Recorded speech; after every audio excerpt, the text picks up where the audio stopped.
I will be honest with you, I felt a lot of pressure over the past few weeks to come up with something that I could share with you that you hadn't heard before, because after all, y'all went to Harvard, I did not.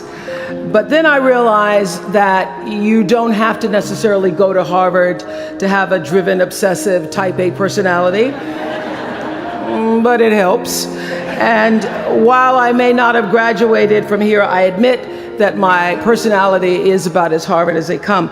You know, my television career began unexpectedly.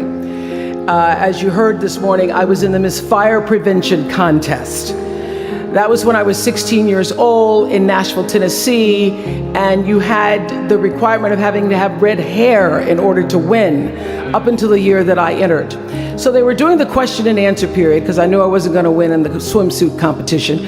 So during the question and answer period, the question came, "Why, young lady, what would you like to be when you grow up?" And by the time they got to me, all the good answers were gone. So I had seen Barbara Walters on the Today Show that morning, so I answered, "I would like to be a journalist. I would like to tell other people's stories in a way that makes a difference in their lives and the world." And as those words were coming out of my mouth, I went, "Whoa, this is pretty good. I would like to be a journalist. I want to make a difference." Well, I was on television by the time I was 19 years old. And in 1986, I launched my own television show with a relentless determination to succeed. At first, I was nervous about the competition, and then I became my own competition, raising the bar every year, pushing myself as hard as I knew. Sound familiar to anybody here? Eventually, we did make it to the top, and we stayed there for 25 years. The Oprah Winfrey Show was #1 in our time slot for 21 years. And I have to tell you, I became pretty comfortable with that level of success. But a few years ago, I decided, as you will at some point, that it was time to recalculate, find new territory, break new ground. So I ended the show and launched OWN, the Oprah Winfrey Network. The initials just worked out for me. So 1 year later, after launching OWN, nearly every media outlet had proclaimed that my new venture was a flop. Not just a flop, but a big, bold flop, they call it. I can still remember the day I opened up USA Today and read the headline, "Oprah not quite standing on her own." I mean, really, USA Today, now that's the nice newspaper. It really was, this time last year, the worst period in my professional life. I was stressed and I was frustrated, and quite frankly, I was embarrassed. It was right around that time that President Faust called and asked me to speak here, and I thought, you want me to speak to Harvard graduates? What could I possibly say to Harvard graduates, some of the most successful graduates in the world, in the very moment when I had stopped succeeding? So I got off the phone with President Faust, and I went to the shower. It was either that or a bag of Oreos. So I chose the shower. And I was in the shower a long time, and as I was in the shower, the words of an old hymn came to me. You may not know it. It's "By and by, when the morning comes."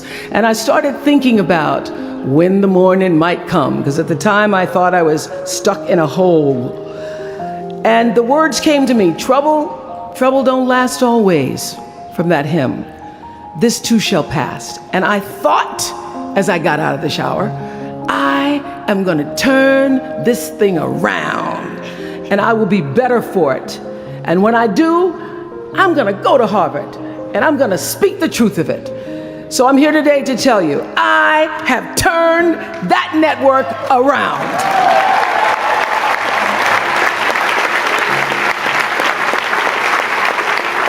So, and when you're down in the hole, when that moment comes, it's really okay to feel bad for a little while.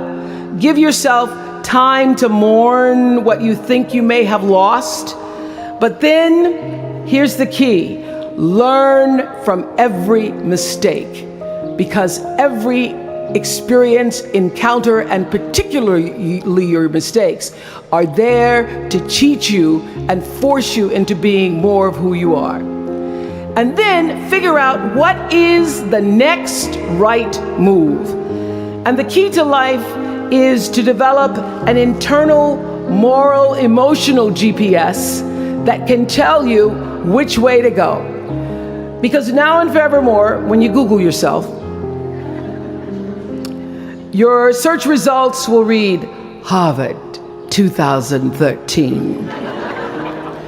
And in a very competitive world, that really is a calling card, because I can tell you, as one who employs a lot of people, when I see Harvard, I sit up a little straighter and say, where is he or she? Bring them in.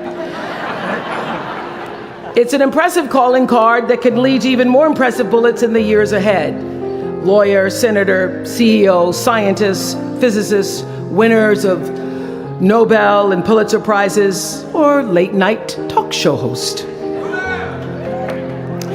But the challenge of life, I have found, is to build a resume that doesn't simply tell a story about what you want to be, but it's a story about who you want to be. It's a resume that doesn't just tell a story about what you want to accomplish, but why. A story that's not just a collection of titles and positions, but a story that's really about your purpose. Because when you inevitably stumble and find yourself stuck in a hole, that is the story that will get you out. What is your true calling? What is your dharma? What is your purpose? For me, that discovery came in 1994 when I interviewed a little girl who had decided to collect pocket change in order to help other people in need. She raised $1,000 all by herself, and I thought, well, if that little 9-year-old girl with a bucket and a big heart could do that, I wonder what I could do. So I asked for our viewers to take up their own change collection, and in 1 month, just from pennies and nickels and dimes, we raised more than $3 million that we used to send one student from every state in the United States to college. That was the beginning of the Angel Network. And so what I did was I simply asked our viewers, do what you can wherever you are, from wherever you sit in life. Give me your time or your talent, your money if you have it, and they did. Extend yourself in kindness to other human beings wherever you can. And together we built 55 schools in 12 different countries and restored nearly 300 homes that were devastated by Hurricanes Rita and Katrina. So the Angel Network, I've been on the air for a long time, but it was the Angel Network that actually focused my internal GPS.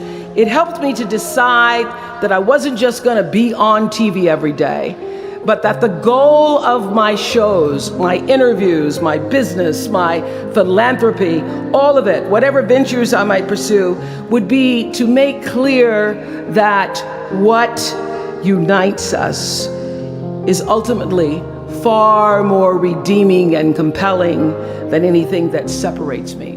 Because what had become clear to me, and I want you to know, it isn't always clear in the beginning, because as I said, I'd been on television since I was 19 years old. But around 94, I got really clear. So don't expect the clarity to come all at once, to know your purpose right away. But what became clear to me was that I was here on earth to use television and not be used by it. To use television to illuminate the transcendent power of our better angels. So this Angel Network, it didn't just change the lives of those who were helped, but the lives of those who also did the helping.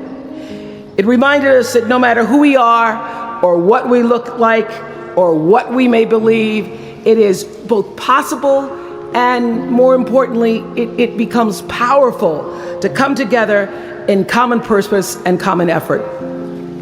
I saw something on the Bill Maher show recently that so reminded me of this point. It was an interview with David and Francine Wheeler. They lost their 7-year-old son, Ben, in the Sandy Hook tragedy. And even though gun safety legislation to strengthen background checks had just been voted down in Congress at the time that they were doing this interview, they talked about how they refused to be discouraged. Francine said this. She said, "Our hearts are broken, but our spirits are not.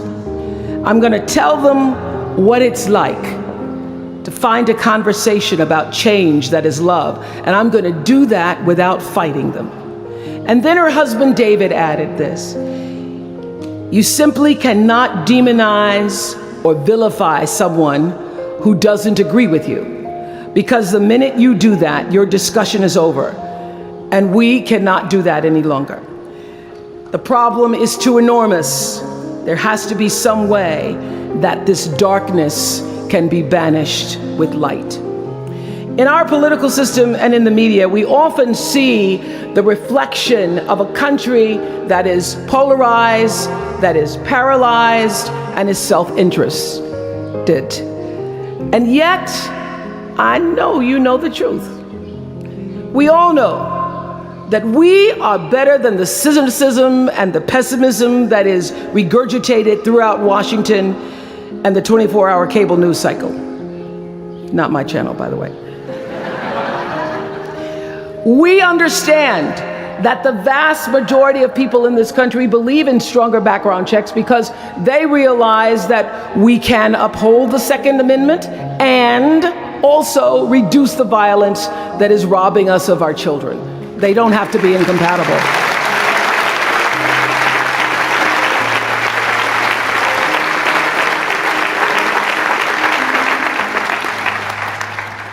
And we understand that most Americans believe in a clear path to citizenship for the 12 million undocumented immigrants who reside in this country, because it's possible to both enforce our laws and at the same time embrace the words on the Statue of Liberty that have welcomed generations of huddled masses to our shores. We can do both.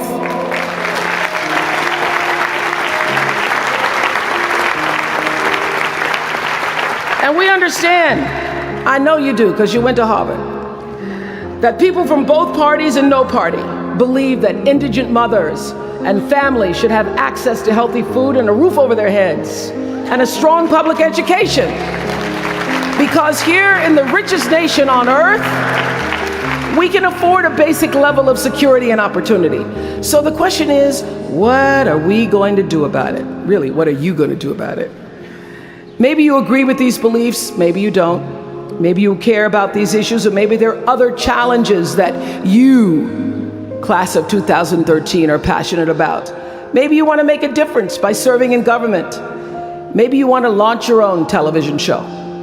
Or maybe you simply want to collect some change. Your parents would appreciate that about now. The point is, your generation is charged with this task of breaking through what the body politic has thus far made impervious to change. Each of you has been blessed with this enormous opportunity of attending this prestigious school. You now have a chance to better your life, the lives of your neighbors, and also the life of our country. When you do that, let me tell you what I know for sure. That's when your story gets really good. Maya Angelou always says, when you learn, teach. When you get, give. That, my friends, is what gives your story purpose and meaning.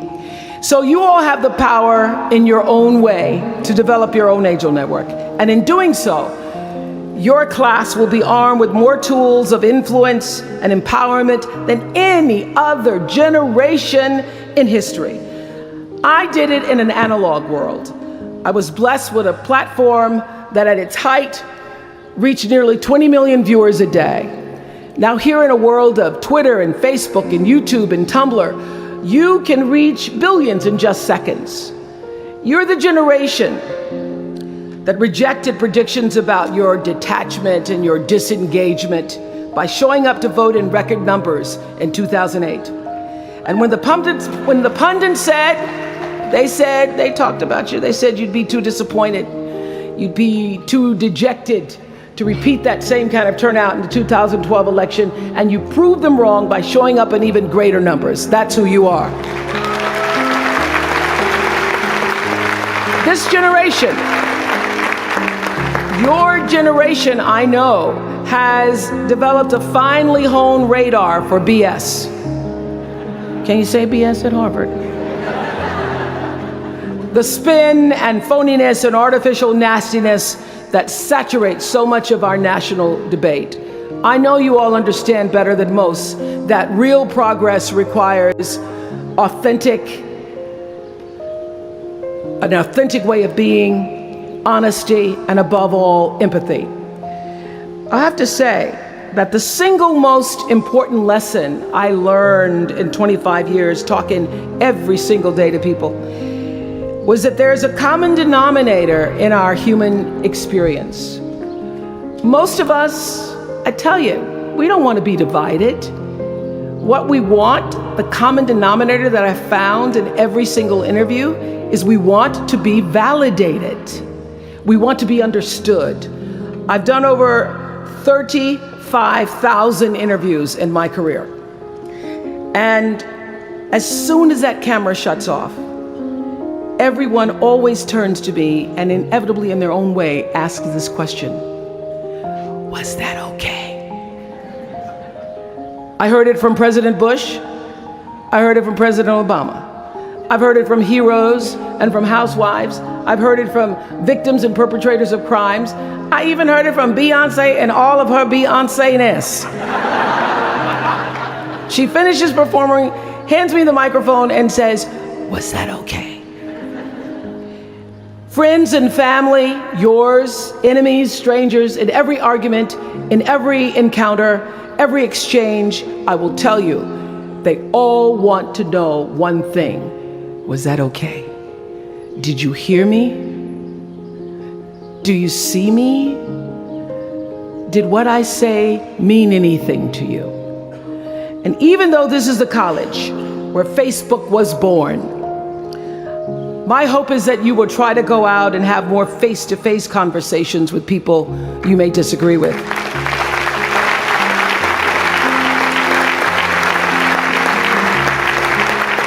That you'll have the courage to look them in the eye and hear their point of view, and help make sure that the speed and distance and anonymity of our world doesn't cause us to lose our ability to stand in somebody else's shoes and recognize all that we share as a people. This is imperative for you as an individual and for our success as a nation. There has to be some way that this darkness can be banished with light. Says the man whose little boy was massacred on just an ordinary Friday in December. So whether you call it soul or spirit or higher self, intelligence, there is, I know this, there's a light inside each of you, all of us, that illuminates your very human beingness if you let it. And as a young girl from rural Mississippi, I learned long ago that being myself was much easier than pretending to be Barbara Walters. Although when I first started, because I had Barbara in my head, I would try to sit like Barbara, talk like Barbara, move like Barbara. And then one night I was on the news, reading the news, and I called Canada, Canada. And that was the end of me being Barbara. I cracked myself up on TV, couldn't stop laughing, and my real personality came through. And I figured out, oh gee, I can be a much better Oprah than I could be a pretend Barbara. I know that I know that you all might have a little anxiety now and hesitation about leaving the comfort of college and putting those Harvard credentials to the test. But no matter what challenges or setbacks or disappointments you may encounter along the way, you will find true success and happiness if you have only one goal. There really is only one, and that is this: to fulfill the highest, most truthful expression of yourself as a human being. You want to max out your humanity by using your energy to lift yourself up, your family, and the people around you. Theologian Howard Thurman said it best. He said, "Don't ask yourself what the world needs. Ask yourself what makes you come alive, and then go do that. Because what the world needs is people who have come alive." The world needs people like Michael Stolzenberg from Fort Lauderdale. When Michael was just 8 years old, Michael nearly died from a bacterial infection that cost him both of his hands and both of his feet. And in an instant, this vibrant little boy became a quadruple amputee, and his life was changed forever. But in losing who he once was, Michael discovered who he wanted to be. He refused to sit in that wheelchair all day and feel sorry for himself. So with prosthetics, he learned to walk and run and play again. He joined his middle school lacrosse team. And last month, when he learned that so many victims of the Boston Marathon bombing would become new amputees, Michael decided to banish that darkness with light. Michael and his brother Harris created MikeysRun.com to raise $1 million for other amputees by the time Harris runs the 2014 Boston Marathon. More than 1,000 miles away from here, these two young brothers are bringing people together to support this Boston community the way their community came together to support Michael. And when this 13-year-old man was asked about his fellow amputees, he said this: "First, they will be sad. They're losing something they will never get back. And that's scary. I was scared. But they'll be okay. They just don't know that yet." We might not always know it.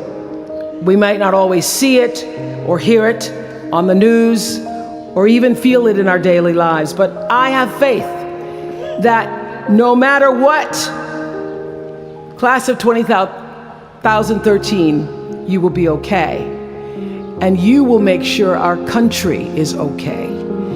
I have faith because of that 9-year-old girl who went out and collected the change. I have faith because of David and Francine Wheeler. I have faith because of Michael and Harris Stolzenberg. And I have faith because of you, the network of angels sitting here today. One of them, Khadijah Williams, who came to Harvard 4 years ago. Khadijah had attended 12 schools in 12 years, living out of garbage bags amongst pimps and prostitutes and drug dealers, homeless, going into department stores, Walmart in the morning to bathe herself so that she wouldn't smell in front of her classmates. And today she graduates as a member of the Harvard class of 2013.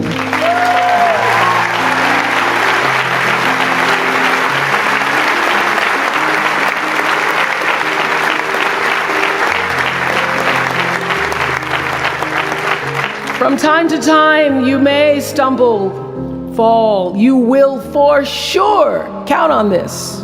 No doubt. You will have questions and you will have doubts about your path.